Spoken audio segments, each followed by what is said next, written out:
কেবল প্রবল ইচ্ছা আর চেষ্টাতেই কঠিন কিছুও করা সম্ভব। নিজের চেষ্টায় উড়োজাহাজ বানিয়ে তাই প্রমাণ করলেন মানিকগঞ্জের এক তরুণ। সবাইকে অবাক করে নিজেই সেটি উড়িয়েছেন আকাশে। এর মাধ্যমে দেশের প্রযুক্তি উদ্ভাবনের এক নয়া দিগন্ত দেখল দেশ। মানিকগঞ্জ প্রতিনিধি শহীদুল ইসলাম সুজনের তথ্য ছবিতে আরও জানাচ্ছেন মাজহারুল হক মুহাজির।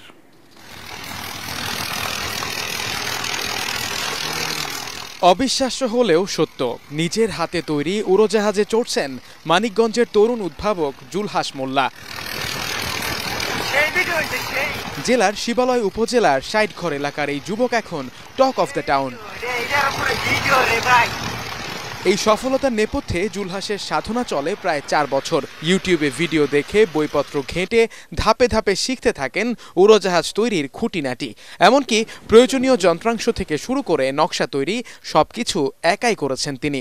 দীর্ঘ প্রচেষ্টার পর নিজের হাতে তৈরি হেলিকপ্টারে পরীক্ষামূলকভাবে 25 ফুট উচ্চতায় উঠতে সক্ষম হন এই তরুণ উদ্ভাবক। যে কোনো কাজে যে কোনো একজনই আগে থাকবে, তো সেখানে আমি আগে আছি, এখানে গর্বের কোনো বিষয় না।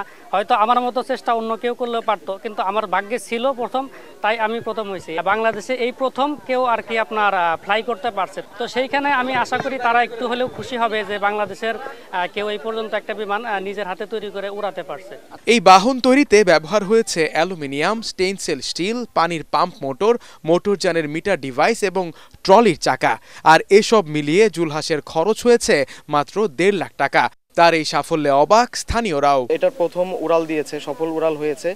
এরপর আমরা গতকালকেও আলহামদুলিল্লাহ ভালো এটাকে উড়ানো হয়েছে। এটিকে যদি বাণিজ্যিকভাবে সফলকাম করা যায় তাহলে বাংলাদেশের জন্য তথা বিশ্বের জন্য একটি যুগান্তকারী পদক্ষেপ হিসেবে বিবেচিত হবে। এরই মধ্যে জুলহাসের উদ্ভাবনে সার্বিক সহযোগিতার আশ্বাস দিয়েছেন মানিকগঞ্জ জেলা প্রশাসক ডক্টর মানোয়ার হোসেন মোল্লা। সরকারিভাবে আমরা আসলে কিছু করতে পারি কিনা এই বিষয়টা এগিয়ে নিয়ে যাওয়ার জন্য সেই বিষয়টা দেখা, বিমান বাহিনীর কর্মকর্তাগণ এই বিষয় নিয়ে গবেষণা করে তাদের সাথে ওনার যোগাযোগ ঘটাই দিতে পারলে যাতে এই বিষয়টা কমার্শিয়ালি উৎপাদন করা বাংলাদেশের পক্ষে সম্ভব হয়, সেই চেষ্টা আমাদের থাকবে।